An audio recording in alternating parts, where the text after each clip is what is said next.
दिल्ली के बहुजन समाज के लिए यह मैसेज होगा कि चंद लुभावने वादों में कुछ दिन के लिए ना फंसकर बहुजन समाज पार्टी, जो गरीबों की, वंचितों की पार्टी है, इस पर विश्वास करके एक बार हाथी का बटन दबाकर दिल्ली सरकार में बहुजन समाज पार्टी की सत्ता लाएं और फिर देखें कि सत्ता किस तरह से चलती है और आपका विकास किस तरह से होता है। बहुजन समाज पार्टी के पास वोट हैं, नोट उनके पास हैं, वोट हमारे पास है।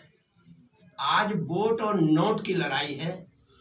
इस वोट और नोट की लड़ाई में इस बार वोट वालों की जीत होगी। देखिए, इसी बार नहीं, बाहुबल और धनबल का खेल तो पूरे देश में ये जो पार्टियां हैं, विशेष तौर पर कांग्रेस और बीजेपी, वो करती ही आई हैं। और पिछले कुछ सालों से आप देखेंगे उन्हीं के पैटर्न पे, उनसे आगे चलते हुए आम आदमी पार्टी भी उसी तरह से उनको उपयोग करती है, धनबल का उपयोग करती है। लेकिन बहुजन समाज पार्टी मान्यवर साहब के और आदरणीय बहन जी के द्वारा बनाई गई ऐसी पार्टी है जो मूलतः बाबा साहेब के पद चिन्हों पर चलते हुए पूरे देश में काम करती है।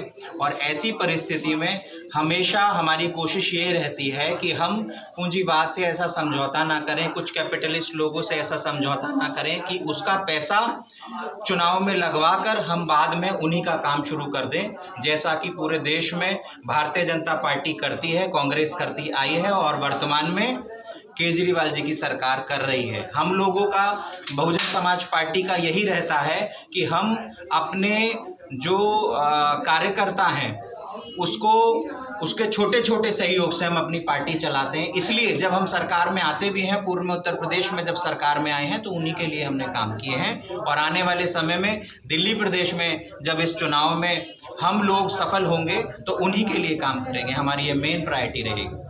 देखिए, अगर आप इसको ध्रुवीकरण या धार्मिक उससे जोड़ते हैं तो जब पहली बार आदरणीय बहन जी ने सरकार बनाई उत्तर प्रदेश में, तो उत्तर प्रदेश तो अगर आप धर्म के हिसाब से देखेंगे तो महत्वपूर्ण है, बहुत ज़्यादा संवेदनशील प्रदेश है। और ऐसी परिस्थिति में भी जब आदरणीय बहन जी ने देश में पहली बार उत्तर प्रदेश में शपथ ली मुख्यमंत्री के तौर पर, तो तब भी उनसे मीडिया ने सवाल किया कि आप इस प्रदेश के लिए क्या करेंगी।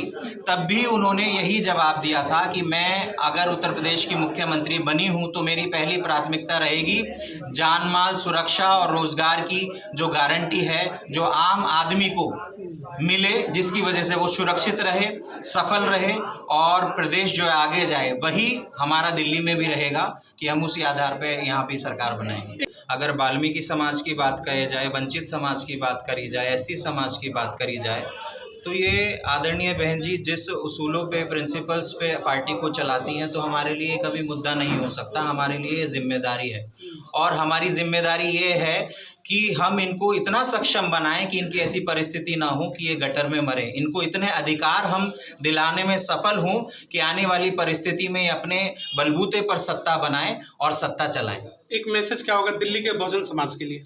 दिल्ली के बहुजन समाज के लिए यह मैसेज होगा कि चंद लुभावने वादों में कुछ दिन के लिए ना फंसकर बहुजन समाज पार्टी, जो गरीबों की, वंचितों की पार्टी है, इस पर विश्वास करके एक बार हाथी का बटन दबाकर दिल्ली सरकार में बहुजन समाज पार्टी की सत्ता लाएं और फिर देखें कि सत्ता किस तरह से चलती है और आपका विकास किस तरह से होता है।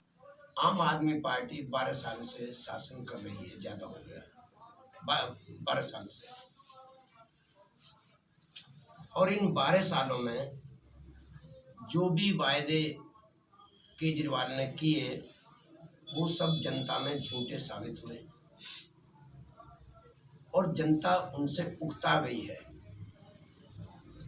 आम आदमी पार्टी से छिटक रही है जनता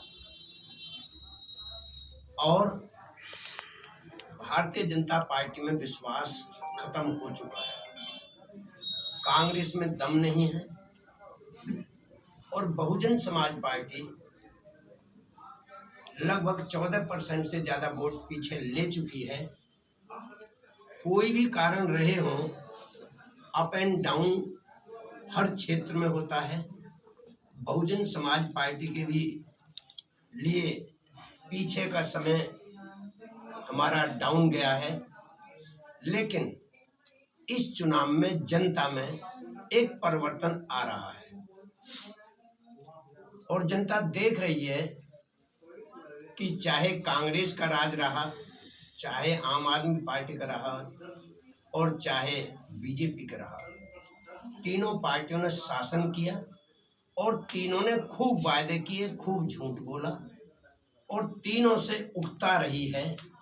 अब वो चौथा विकल्प देख रही है तो उसे चौथे विकल्प के रूप में बहुजन समाज पार्टी दिखाई दे रही है और इस चौकोर मुकाबले में एक चौंकाने वाले परिणाम आएंगे। हमें भरोसा है कि इस चुनाव में बहुजन समाज पार्टी बहुत अच्छा करने जा रही है और आदरणीय बहन कुमारी मायावती जी ने जिन लोगों को भी लगाया है वे लोग अपनी ईमानदारी से, मेहनत से लोगों में अपनी बात पहुंचाने में सफल हो रहे हैं और सब लोग इन सब की बातों को सुनते हैं और समझते हैं। हमारे पास धन नहीं है, धन उन तीनों पार्टियों के पास है, खूब रेंज का धन है। बीजेपी का पास तो अनाप शनाप है, केजरीवाल के पास अनाप शनाप है और कांग्रेस तो पहले से रही है धनवान पार्टी। तो धनवान पार्टियों से मुकाबला निर्धन पार्टी का है, लेकिन बहुजन समाज पार्टी के पास वोट हैं, नोट उनके पास हैं, वोट हमारे पास है। आज वोट और नोट की लड़ाई है। इस वोट और नोट की लड़ाई में इस बार वोट वालों की जीत होगी और बहुजन समाज पार्टी सत्ता में आएगी।